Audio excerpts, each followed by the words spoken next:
Alright, welcome. So I'm going to do a second weekend video for the JNCIE-SP.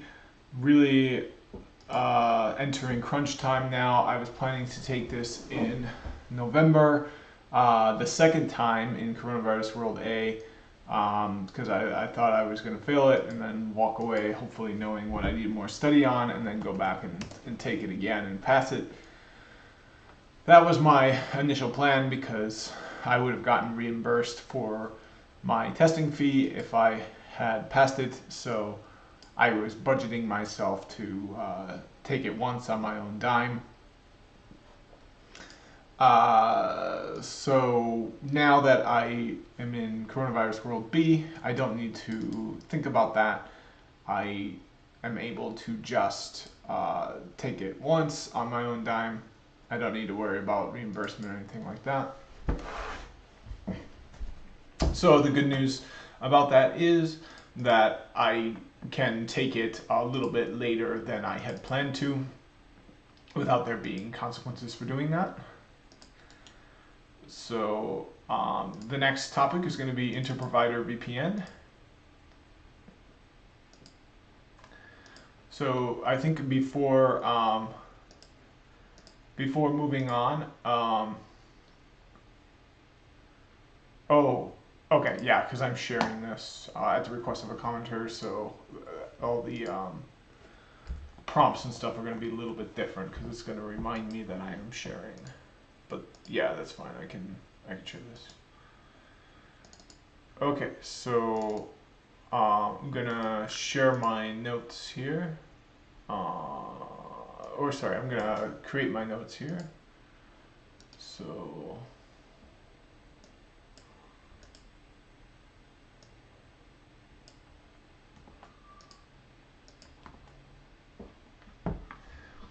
Okay, so we finished carrier VPNs, so the next topic is going to be Interprovider.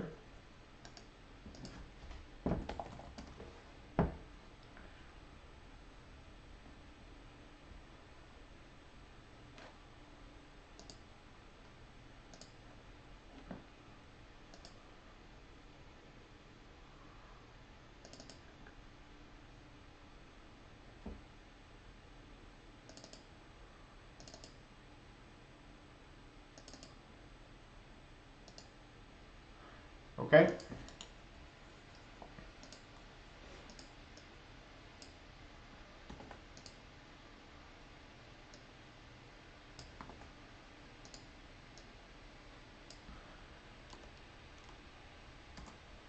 Okay, so unfortunately in the last video, I kind of had to stop it short without doing verification steps because my lab had trouble running that many routers. So hopefully I can find a lab that does not involve so many routers. And I guess what I could have done is maybe taken away all of the transit routers and just had direct connections, and then that might have gotten me to a better place. Another thing I could do is swap these out for just the Cisco routers or a different kind of router or a multi-layer switch so that it's less intensive. Okay, so let's do the classic thing that I like to do to try to learn a new topic, and that is try to use the built-in help because I'm going to get that on the test.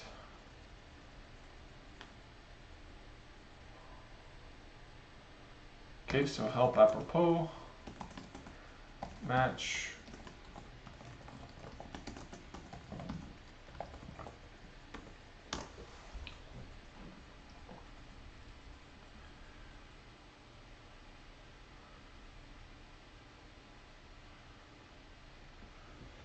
Okay, so we've got plenty of good documentation here. Let's start with this one. Okay, so this looks interesting. I'll add that to my notes. Okay, and I'll print it out a little bit cleaner. Alright, so Interprovider VPNs provide connectivity between separate ASs. This functionality might be used by a VPN customer who has connections to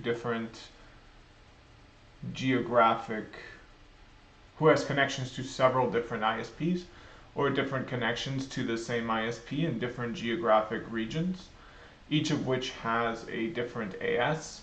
Interprovider VPN network topology illustrates the type of network topology used in an interprovider VPN. Figure 49, interprovider VPN network topology. The following sections describe the ways you can configure an interprovider VPN. So you can link VRF tables between autonomous systems. You can configure Mpbgp between AS border routers. You can configure multi-hop Mpbgp between AS border routers. So it looks like there are 3 different ways you can configure an interprovider VPN. I'm not sure which way will be on the test. It's probably most prudent to do all 3 ways in the lab, but even though I'm really stepping on the gas now, doing weekend videos and after work videos instead of just lunchtime videos, I still need to be moving with haste. Okay, so here's an example. In this example, so this is a interprovider VPN example, Mpbgp between ISP peer routers. Let's see what the other kinds were that you could use for an interprovider L3 VPN. Okay, so it looks like you can link the VRF tables, you can configure eBGP, or you can configure multi-hop. So let's see which of these 3 the example was referring to. So this is interprovider-ISP example. So COFC, I guess I'm not sure what that means. Let's take a look at this. So this is interprovider VPN example, Mpbgp between ISP peer routers. Okay, so that does not look like it falls into any of these categories. I guess it would fall into this middle one, configuring Mpbgp between border routers, but let's just read the example. In this example, all routes learned from the CE routers are sent over both service provider networks as VPN IPv4 routes. The routes are initially learned by the PE routers, router B and router E, from the CE routers, router A and router F, and are announced by the PE routers to the AS border routers, router C and router D. The AS border routers are then configured with an Mpbgp session, enabling them to pass the VPN IPv4 routes with each other. When an AS border router, router C for example, learns VPN IPv4 routes from an IBGP PE, the following occurs. Router C sets itself as the next hop for the route and creates a label for that route. Router C advertises the VPN IPv4 route to PE router D in AS10045. Router D sets the next hop to itself, creates another label, and then forwards the label and the route to its IBGP PE router, router E. I do not know what that sound was. I heard a regional. Oh, I hear it sound. It sounds like someone's chopping wood outside or something. This example has scaling limitations. Actually, I haven't had to put these on in a while, but I won't put them on now. I'll just make sure I got them. Router C sets itself. Oh, now I forgot where I was. where I was reading. In this example, all routes learned from the CE routers are sent over both service provider networks as VPN IPv4 routes. The routes are initially learned by the PE routers, Rudder B and Rudder E, from the CE routers, Rudder A and Rudder F, and are announced by the PE routers to the AS border routers, Rudder C and Rudder D. The AS border routers are then configured with an Mpbgp session, enabling them to pass the VPN IPv4 routes with each other. When an AS border router, Rudder C for example, learns VPN IPv4 routes from an IBGP PE, the following occurs. Number one, Rudder C sets itself as the next hop for the route and creates a label for that route. Number two, Rudder C advertises the VPN IPv4 route to PE router D in AS10045. Router D sets the next hop to itself, creates another label, and then forwards the label and the route to its IBGP PE router, Rudder E. This example has scaling limitations because of restrictions on the number of labels each PE router needs to allocate at the AS border. Network topology of Interprovider VPN example illustrates the network used in this VPN example. Okay, so it looks like they've got a full example here, so let's just go with what they have here, not even go to Google, because this is I think going to be a good enough example of this topic, and it's all right there in the help apropos available to me during the test. Now I will have a little bit different documentation available to me because I'm using a different OS. I'm using version 17 and the test is going to be 19, but I'm sure they'll have something similar. So I'm sure that there's not going to be huge differences between 17 and 19. And if anything, since it's a later version, 19, it might even just be a better version. Okay, so you can see we have two examples here. We have Interprovider-ISP and we have Interprovider-eBGP. Looks like the ISP is going to involve more routers. Let's go with let's do both of the examples, but we'll start with the first example here, Interprovider router-ISP. So we're only going to need 6 routers, thankfully. I'll just delete all of these and then set up 6 of them brand new.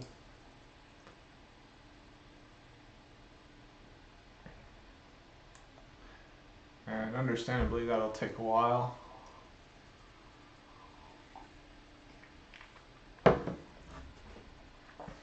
Okay, so now it's time for 6 brand new routers.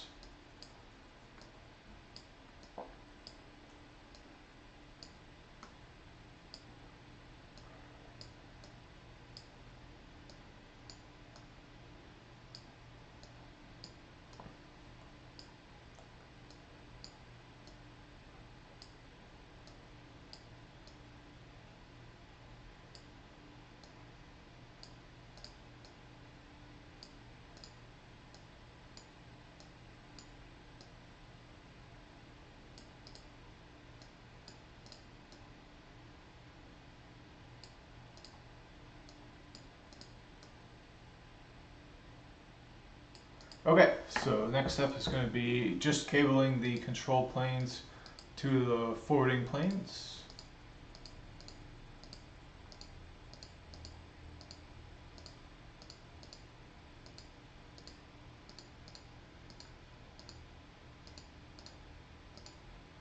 Okay, and then booting everything up.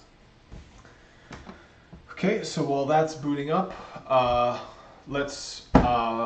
so unfortunately I can't look at the help apropos yet because the command line is not available to me until the device is booted up.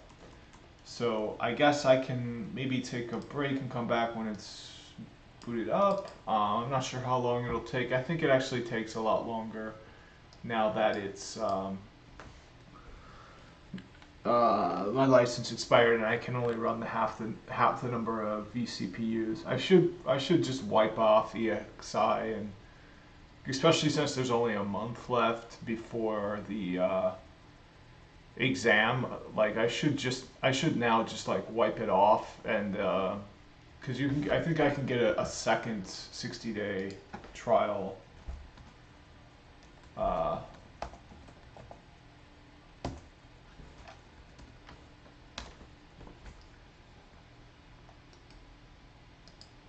yeah.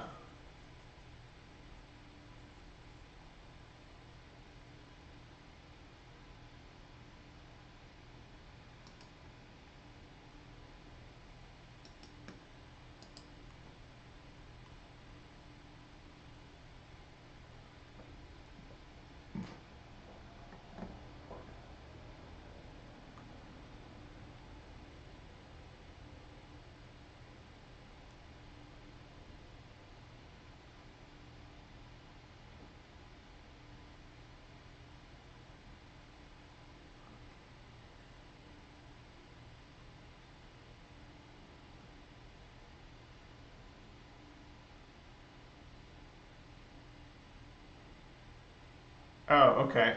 Yeah, I guess I could do that. I kind of know how to do that.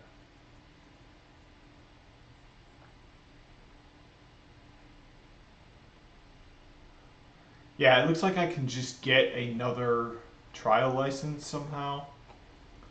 I guess I'm not sure where I get that. I get it from the... Yeah, so I have an account. And all you need is a free account to get a trial license, but I guess you can just get another trial license. So it'd be nice if I could get that second trial license. Okay, here's my license. Unfortunately, you can see my key there, so I don't want to show that. But that key's now expired, I believe, so I want to get a new key somehow. And then I guess I can just delete the old key and then enter the new key. So that shouldn't be too hard.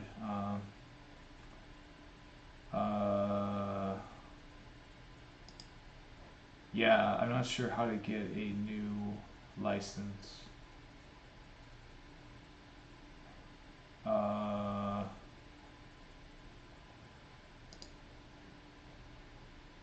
Oh, you know what? I think you can just reapply the same license and it will give you another 60 days. Okay, let me try this. So yeah, and I can make public what I'm doing here. So because this is, you know, sometimes it's kind of unfair. One thing that's really nice, and I've talked about this many times before, is Juniper is trying to make more JNCIAs. They're trying to have more people become JNCIA certified. So they have a site here, cloud.contentraven.com, that you can go to and you can pick your track, service provider, enterprise. So take your pick, whatever you're interested in. I guess what I would recommend, somebody who didn't have a track that they were really interested in, is maybe just go to like I don't know what the like Monster or like some job hunting site. So tech jobs. And then yeah. So here's and then maybe like try to find how many jobs match the name. So automation and DevOps. So let's see how many match DevOps.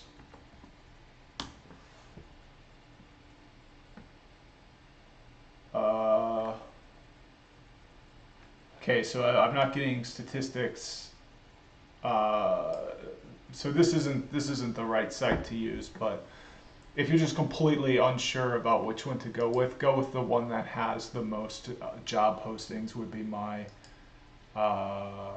recommendation, or just do some research. But I don't think I don't think it's too hard to choose one. I mean, they're all so I'm and the costs of getting it wrong are, I wouldn't really worry about that too much.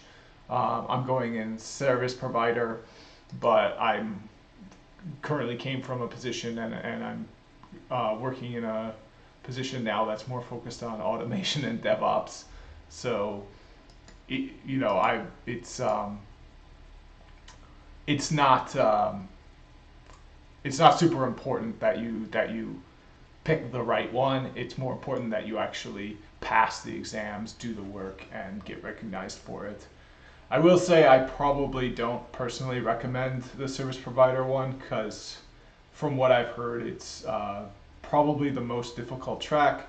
And then if you're in the United States, as I am, the service provider market is cornered by two oligopolies that I've, from what I understand, talking about merging. So service provider in United States is just one big a monopoly, which can be kind of frustrating if you build up this whole skill set and you can only apply it by adhering to a very small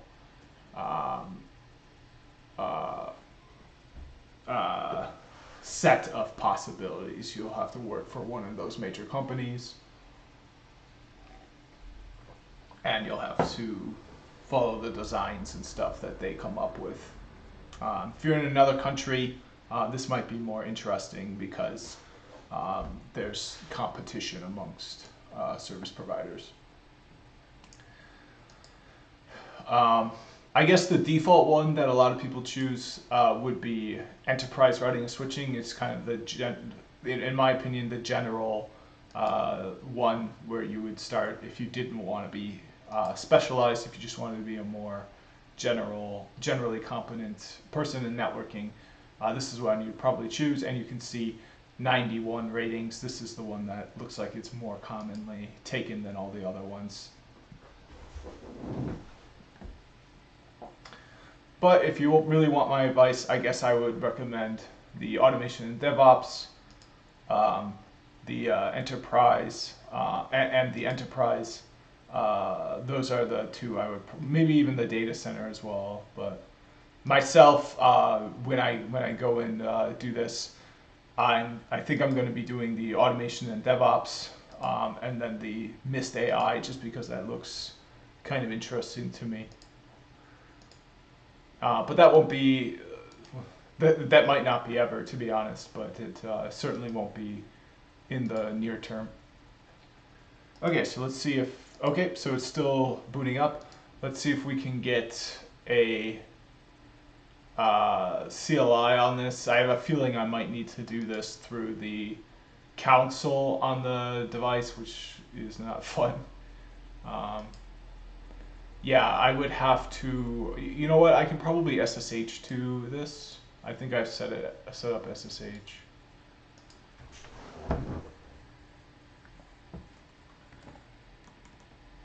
Yeah, I don't have a good terminal on here, but let's see here.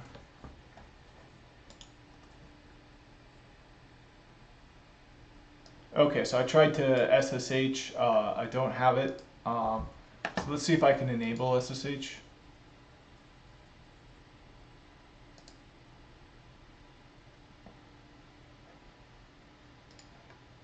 Okay, so I've enabled SSH. Aha, so now I can SSH. I'm gonna move the font back down.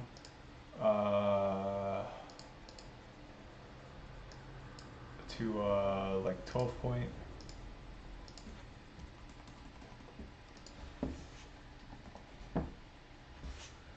Okay, so that wasn't a very effective strategy for changing the font. Let's see if I can, okay, there we go. So 16 is a little bit small, I think. Let's go with 24. Okay, that's pretty good. So SSH. Okay, and then to that address.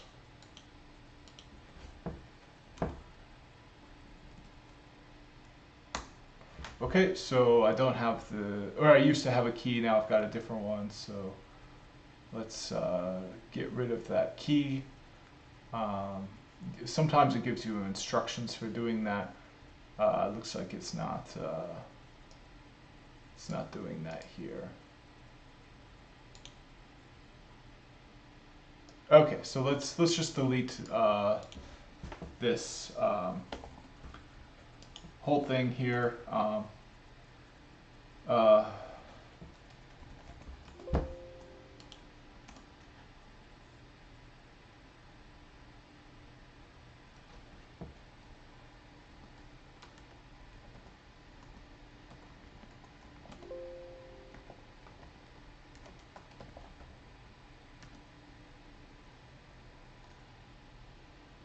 Okay, so it looks like there's no .ssh folder. Oh, there is. Okay.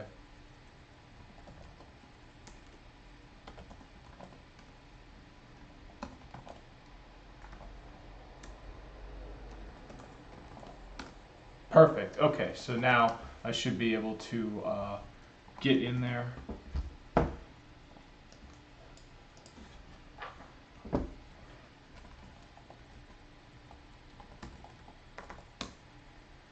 Okay, so yep, now that I've cleared off my keys. Oops, and I forgot to specify the username. I'm not sure what the username is going to be, but I'm hoping it's the same as the GUI. Looks like it's going to be different. So let's see how I can configure a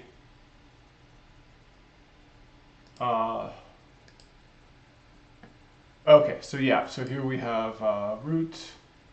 Let's add a user for my SSH. We're going to give it, root, and it's going to be SSH user. Okay, so we've got the oops. Okay, it's going to be I forgot to select the role. We'll give it the administrator role. It's just meant to be used by me. So oops.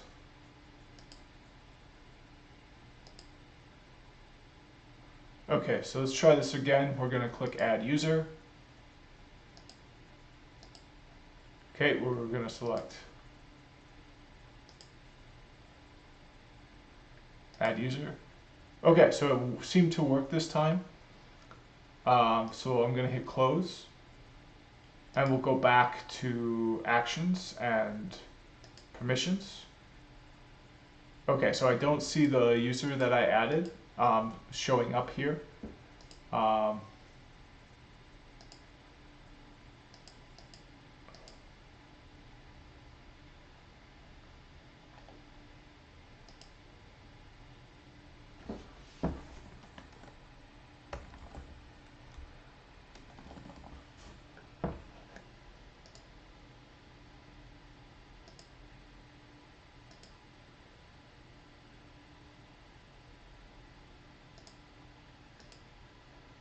Okay, so it says that the user that I'm trying to make exist doesn't already previously exist before I make it. So therefore I'm not allowed to make the user. So obviously something is going very wrong because in order for me to add a user, I would there wouldn't be any need for me to add a user if the user had already been added. So for me not to be able to add the user because the user hasn't already been added clearly is problematic. So let's just try enabling the shell instead.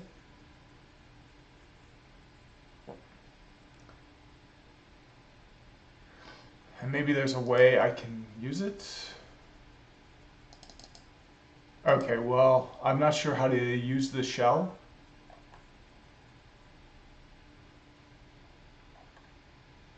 So the good news with the SSH though is that I was able uh, to get it to work. I just didn't know the password.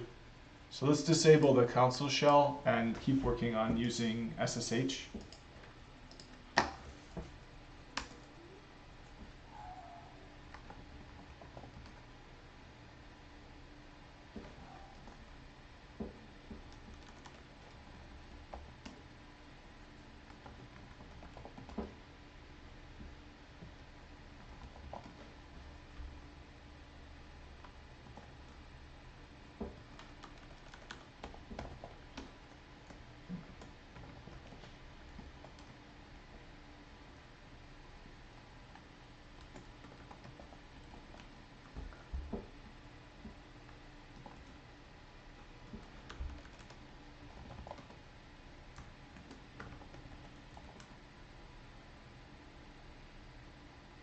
Okay, so it's clearly not going to be the same password as for the GUI.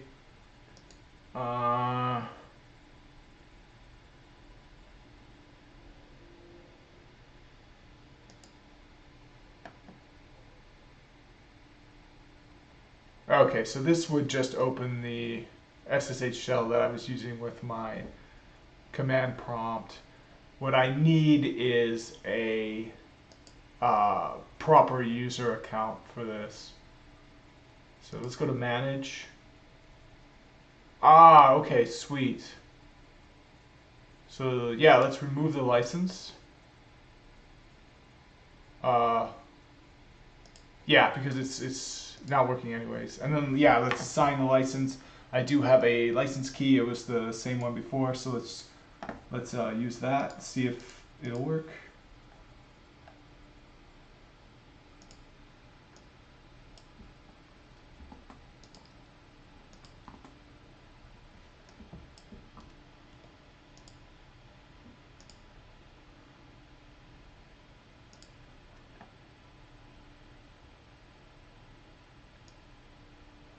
Okay, so it looks like I was able to remove that license, and then oh well, so much for keeping my license key private.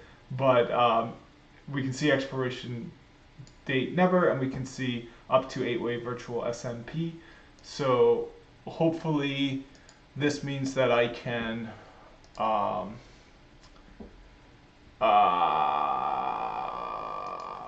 I can run more vCPUs again. So let's try to assign more vCPUs.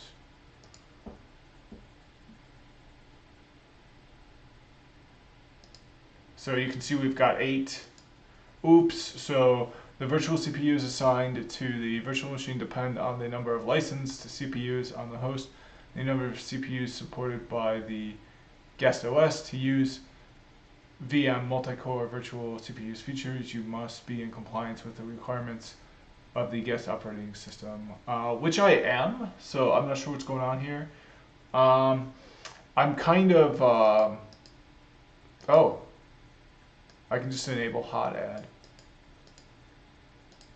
Does that work? Oh, okay. Well, oh no, there are insufficient licenses to complete this operation. Well, can I do 16 maybe? Maybe I can do 16 now.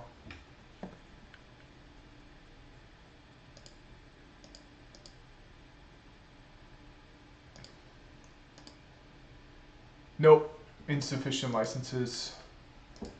So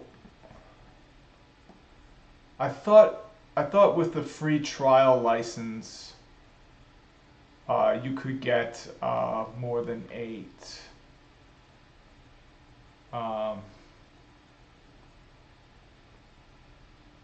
And I do have a license if I go back to the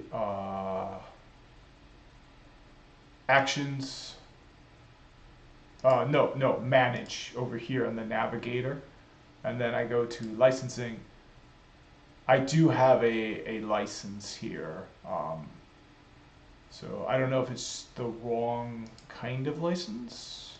Do I need a different license type?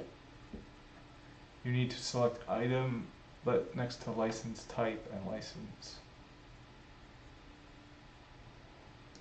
Okay, I mean, it's not showing as unlicensed. Maybe I just need to reboot the server for the license to take effect.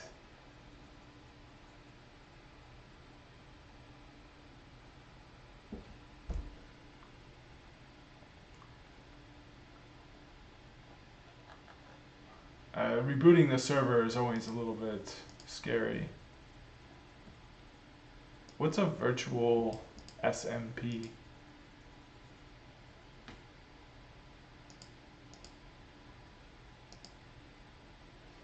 Yeah, this is always a little bit scary because if anything goes wrong, you know, I'm out for like a week potentially, at the very least a few days, because I've got to go in through the console, I've got to do a bunch of stuff. But the good news is I don't need this SSH mode anymore. So I'll disable secure shell, and I know how to add the licensing using the manage tab. Okay, but it would be nice if I could just hot add some more CPUs. So to do that, I would click on my virtual machines, and then I would edit my, or I would click into the GNS virtual machine, click edit, and CPU. Maybe I can do 12 now? No.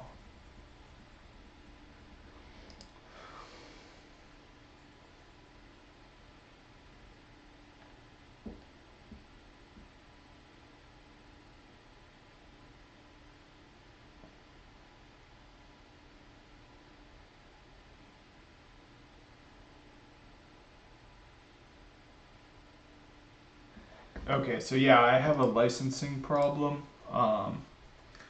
I don't know if I need a new license or what. I'm kind of tempted to just continue on with this clunky old license I have.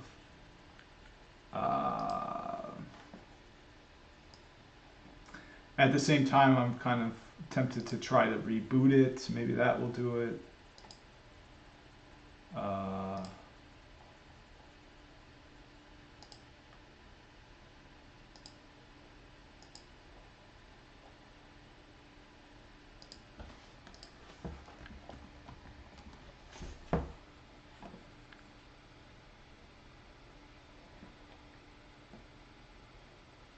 There we go. How do I request a free license key?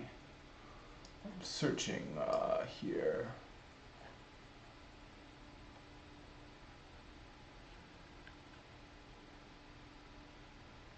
But this is for Fusion 12. So this is going to be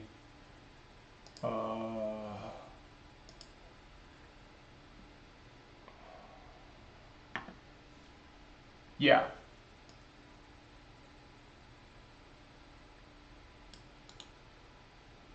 Oops.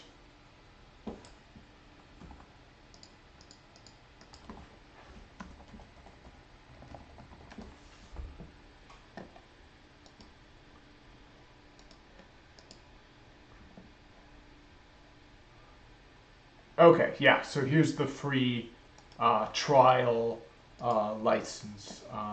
Oh, yep, so I can download the free license.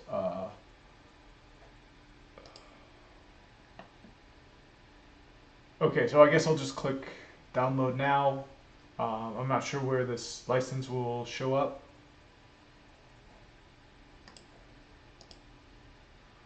But yeah, let's download that. Maybe if I unzip the ISO. But this is what I need, is the free trial here. I've got 650B. Let's see if that's the same one. Okay, I don't see, it is 0. I don't see a B. Maybe there's one without a B. Ah, yeah, there is. Okay, so I should probably go with this one.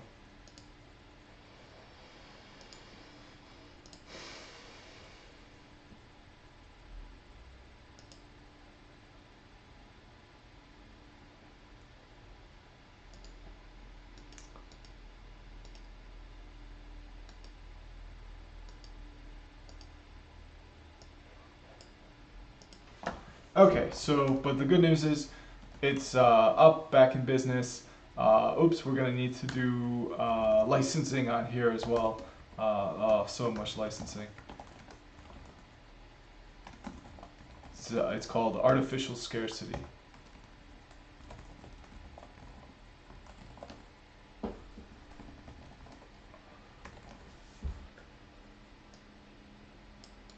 Scarcity mindset.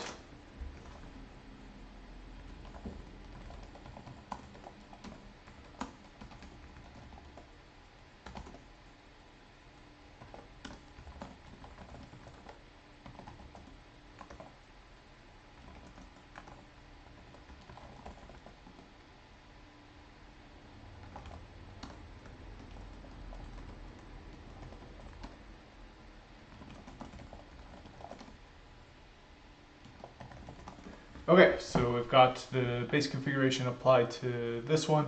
Let's just do the base configuration for everything and then go back and do licensing. Actually, never mind. I'm gonna create everything on a notepad, and then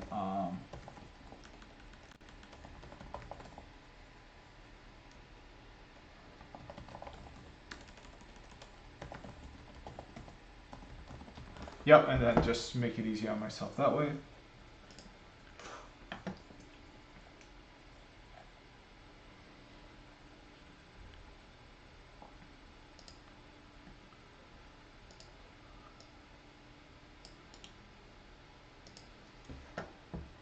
So this one I'm just going to finish completely. Request system license add terminal. Paste it in. Okay, that one's out of the way, so let's focus on the other ones.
Alright, I think that's everything. Then just commit and quit. I'm missing the version, so I'll add that as well. Request system add license terminal. Okay, and then yeah, and then I'll do that part manually. It's usually a bit more tricky. And then I've got to grab the version line, make sure that gets in there.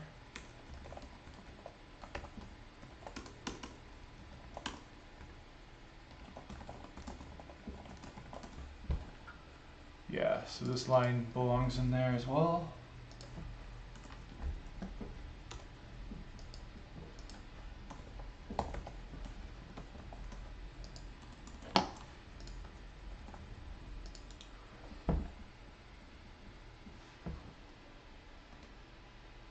Oh, so something happened there.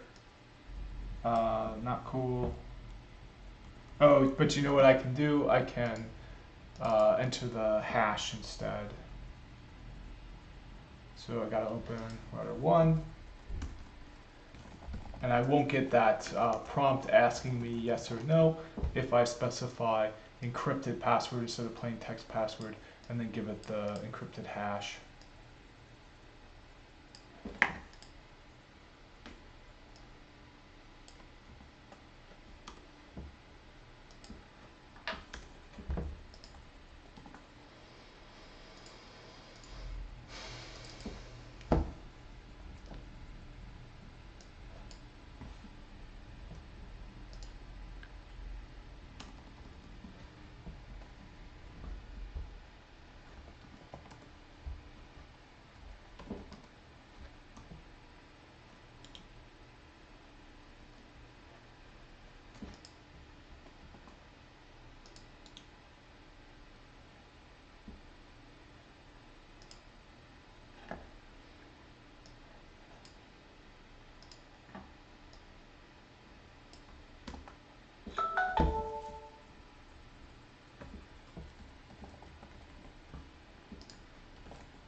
Okay, so time for Rudder 3.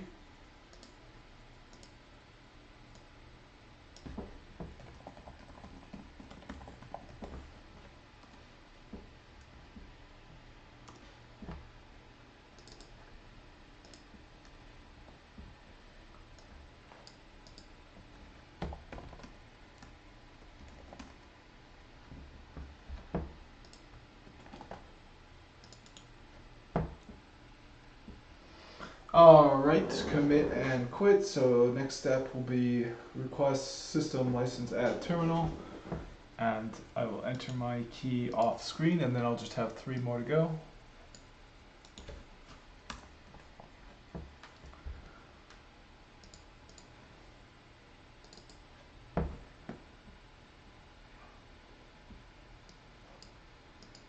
Okay, and I was planning hopefully to just go until 8 tonight, so that I think is when I'm going to stop.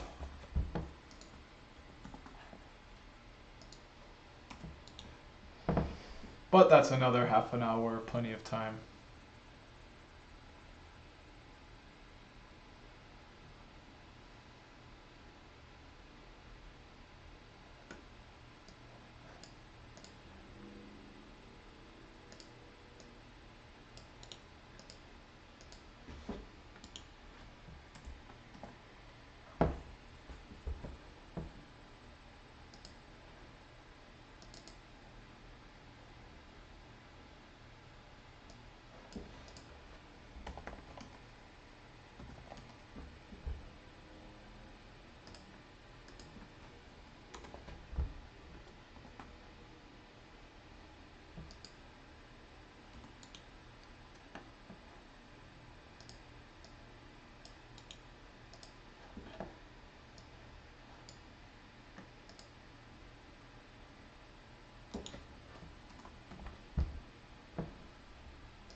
Okay, so we've got all the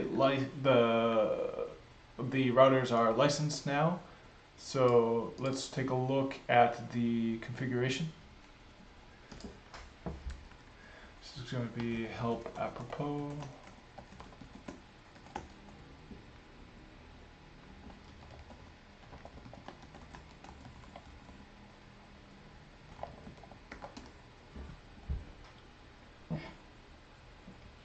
Okay, so this is going to serve as router A.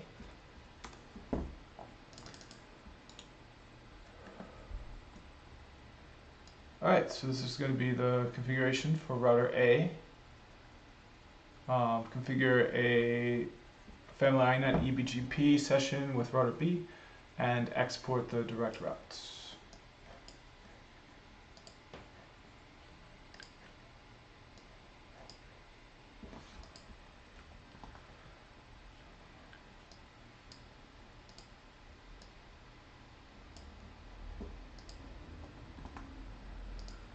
Okay, and let's rename this to router A.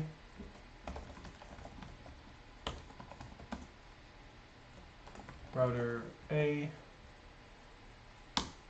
Excellent. Okay, and now edit protocols. And this is a EBGP connection. You can see just like some of the other labs, they're using a... Oh, actually no, they're using an OK name here. The other labs, they were using internal, which is something you would see after the command type, so I often got it confused thinking it was an internal BGP connection instead of an external BGP connection. But this name here attached works a lot better.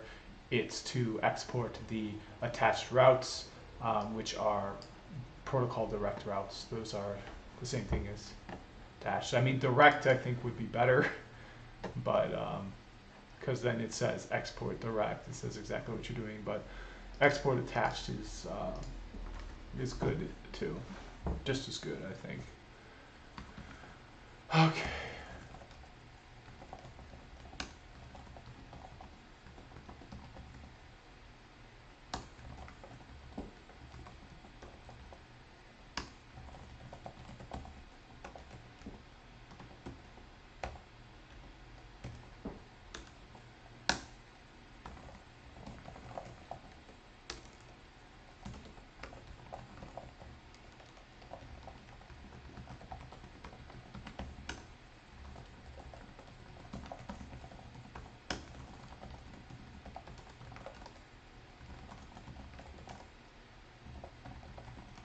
Okay, so we've got router A configured. Let's move on to router B. So the thing is, I'm not going to be too concerned with the IP addressing, all that, until I've followed the example. I'm just going to try to use the IP addressing in the example, so I'll need to kind of work backwards and figure out what that is. It looks like I've got a issue where I, of course, need to define the local autonomous system before I can form an eBGP connection, because I've only specified the remote, but it needs to know the local and the remote. So let's take a look at the help doc for router B, where I am forming this eBGP connection to, because the AS will be called out here. So it looks like we've got an internal BGP, IBGP connection on router B. We're also going to need a external. So yep, the external is going to fall under the routing instance. So this router A is going to serve as a CE, and it's going to belong to AS9.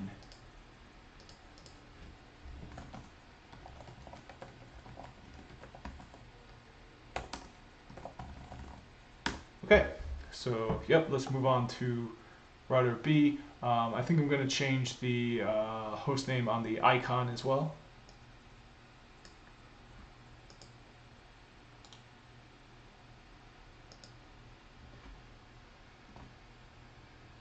Oh, and it looks like I've got router 1 and router 2 in black here. That means they're both selected. So I'm going to hit cancel because I don't want to make two changes.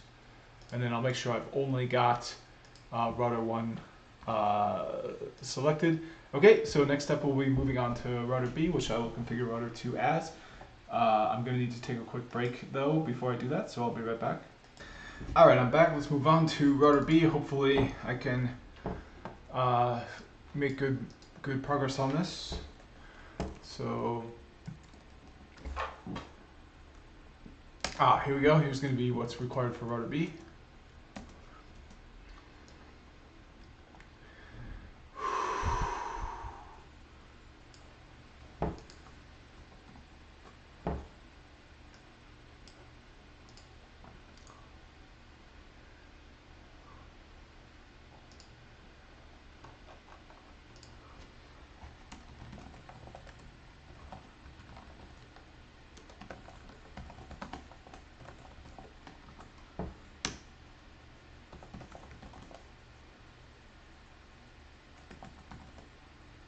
Okay, so I don't know which to put in here.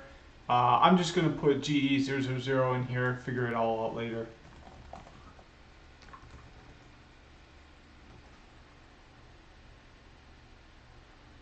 Okay. And we'll say, so we know that we're adding GE000 to a default instance of RSVP, so we know that 000 is a core-facing link, so we'll add a description that says core-facing. That should hopefully becomes useful later.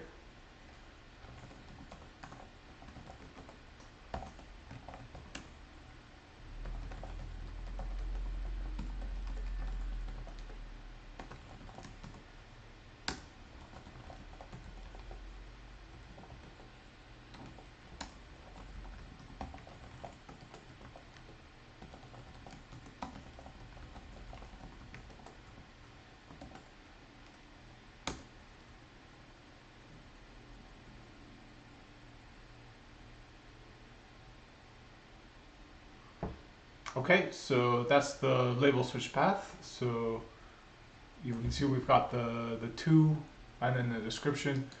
Not much configuration is required for the label switch path. We will need to, in addition to that, add the interfaces. And it looks like they made the same mistake that they always make, where they accidentally add the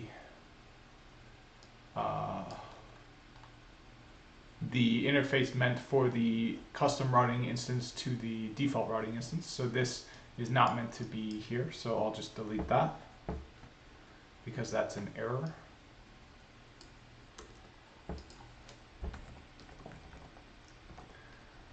Okay, so time to configure BGP.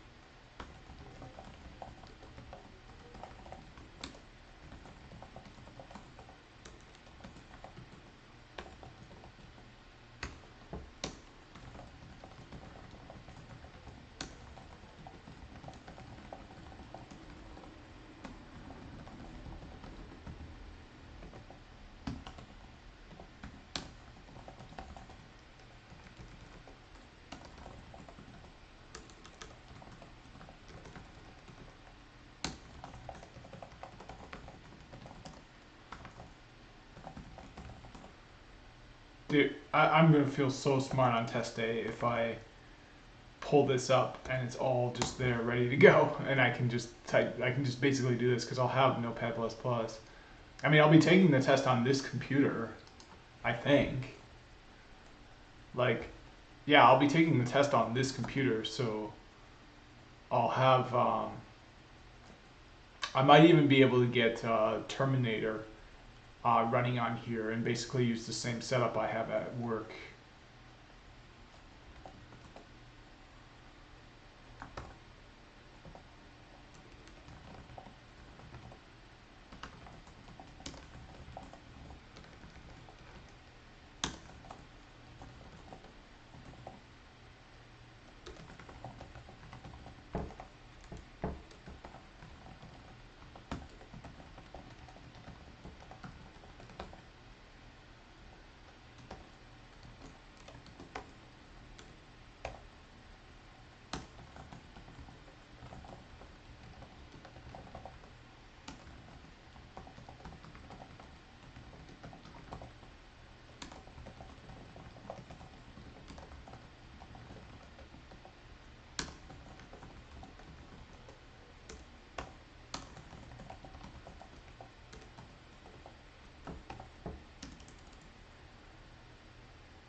Okay, so we've got a PRAS, but it looks like these were meant to go under the group. So the indenting was incorrect, so I accidentally made a mistake. I will fix that.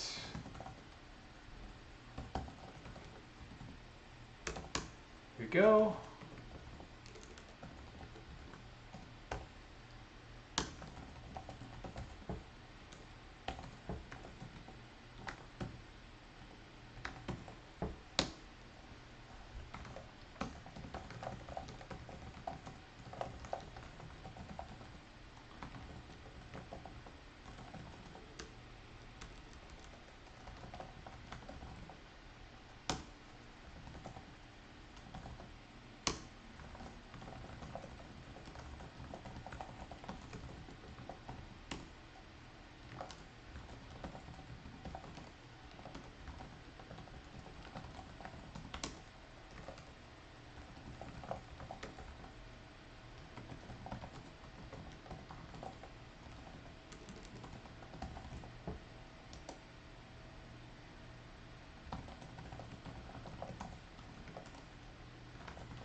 Okay, so I think I didn't define my local AS. I forgot what it was. I'm going to have to go back and check Rudder A to be sure. Let's see if they did include that.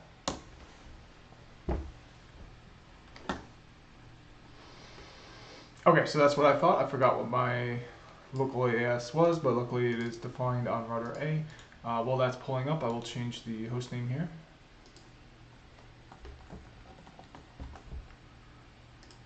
Okay, and I can give these better names than just Rudder A and Rudder B because they do have roles. They have PE role, CE role, those kind of, you know, the roles that are typical in service provider topologies.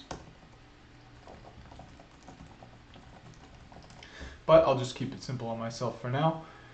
Looks like the PRAS is going to be 123.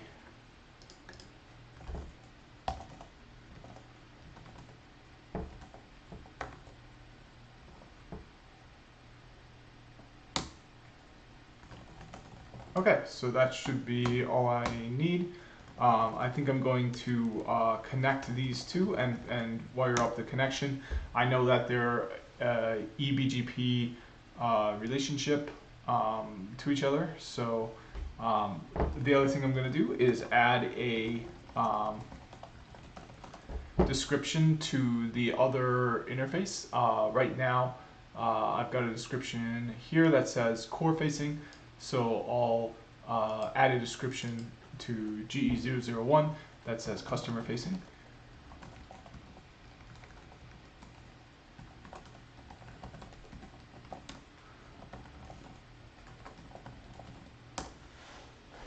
Okay, so now I can configure router A. Router A only has one interface associated with it, so I won't add any descriptions to that. I'm going to choose to configure router 0. It looks like the customer facing interface is going to be router 1. So before I do anything, I will cable router 0 to router 1, and I'll move these down kind of out of the way for my next one. Okay, and then I will set up the IP addressing. I'm kind of going to work from the opposite way. Normally you would do the IP addressing, all that stuff first, and then work your way up. I'm going to start at the top and work my way down. Okay, so let's do edit int GE 0, set family INET address. So this is a EBGP connection. We can see our local AS is 9, but our PAS is not in the local AS, so it's external type of BGP. It's eBGP. So we know that the neighbor is going to be the physical port. I mean, we don't know that, but it's safe to assume that because that's the best practice. Otherwise, you would require special configuration.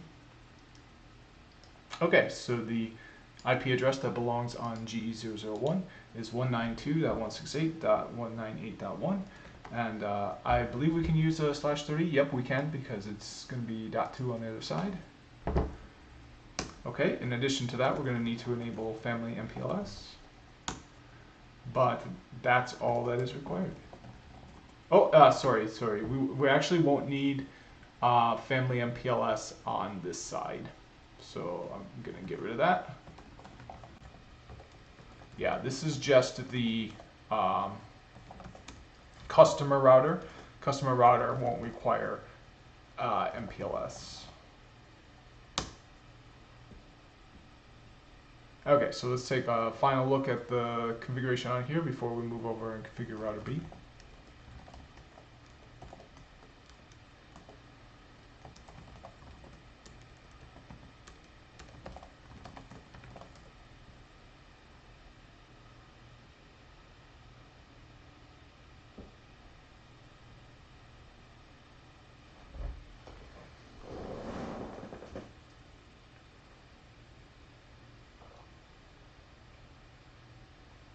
Yeah, so you can see we have no other MPLS configuration on here. All we have is BGP configuration where we're advertising direct. So we might want to loop back or something on here later, but for now I think this is good. Let's move on to configuring the connected interface on router B.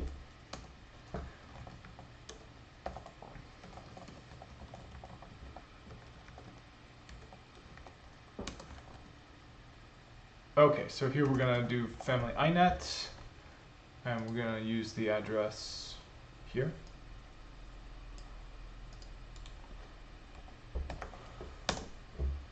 Oh, it's going to be address. Okay, and then we might also need to enable it for MPLS within the custom routing instance, but I'm not too sure about that.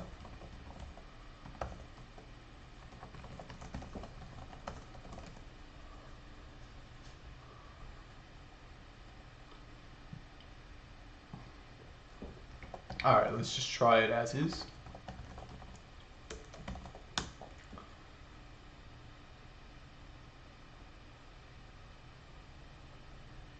Okay, that seems to have worked. Moving on to router B. So let's grab that before moving on.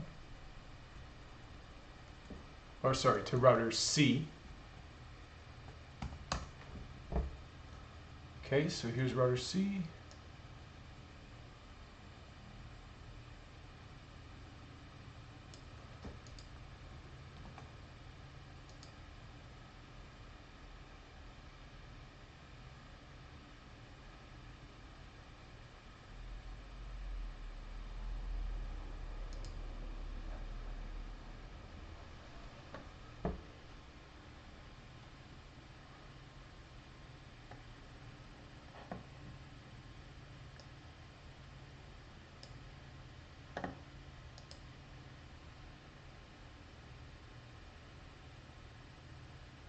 Okay, so time to configure router C. I'm not sure why router B never got renamed. It might be because I already, oh, okay, yeah, it's because I already had the window open.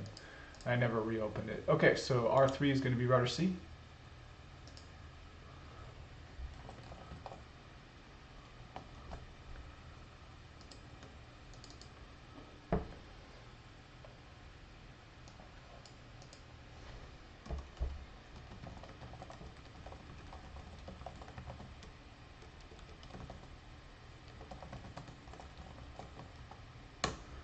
Alright, so similarly it has an error there, but that should be okay.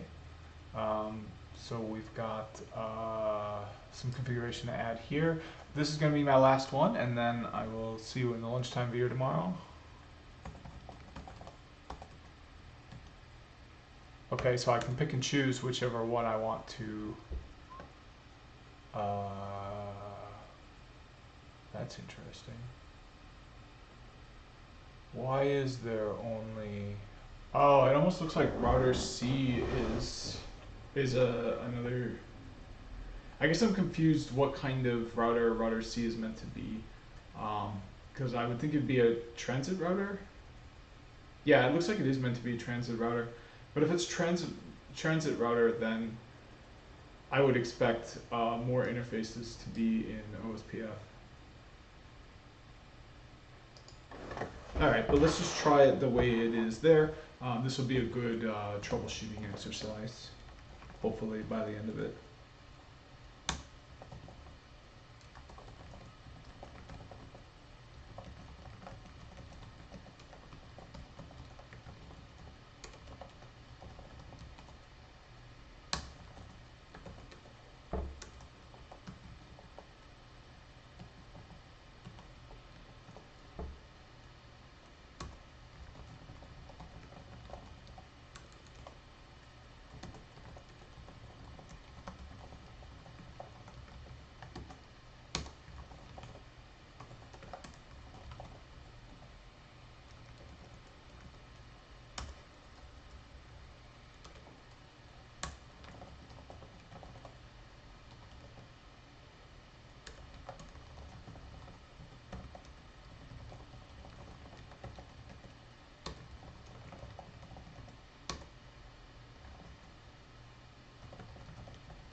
Oh, yeah, here's the reference bandwidth.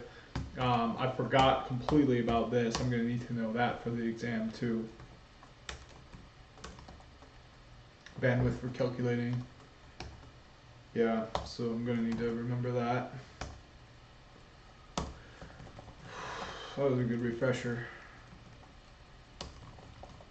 Okay, so they only have one in there, and it's 001. Or 000, the one I was using. So, yeah. Which doesn't seem right to me, but I'm just gonna commit and quit. Oops, and it looks like I need a local autonomous system. So the neighbor autonomous system, let's see here. So we've got an Mpbgp connection here. And it's going to be to AS 10045. So this one's going to belong to a different AS. I'm not sure which AS this belongs to actually. So it does have a label switch path to router B. So I think it will be in the same AS as a router it has a label switch path to. So let's see what AS router B has.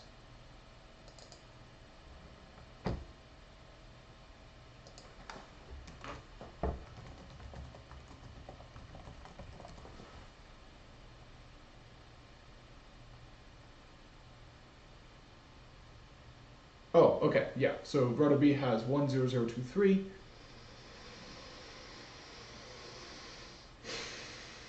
So router C is also going to have 10023, and then it's going to have an Mpbgp neighborship to a device in peer AS 10045.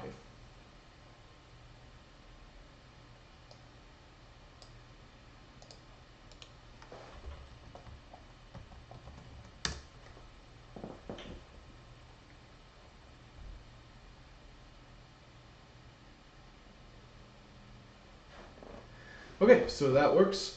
I'm gonna save the next routers for the lunchtime video on Monday, which is tomorrow. So thanks for watching, and I'll see you in the next one.